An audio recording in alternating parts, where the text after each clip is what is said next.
Hello to everybody. Happy Tuesday. Today no school. Sisi, I don't know, maybe it's holiday. So, I didn't yet finish my cleaning in the kitchen, the room of Sisi and the room of Madam, the bathroom, and the one, what's that? Hammam, because we spend time first to Sisi because she want to play, stop watching iPad first. So now we are here in the room of Sisi to play. Oh look, Sisi, she is playing and she make drawing.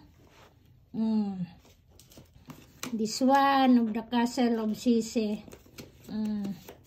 And that one is the horse of Sisi also. Thank you again. Thank you for watching. Have a nice day and keep safe to everybody. Bye.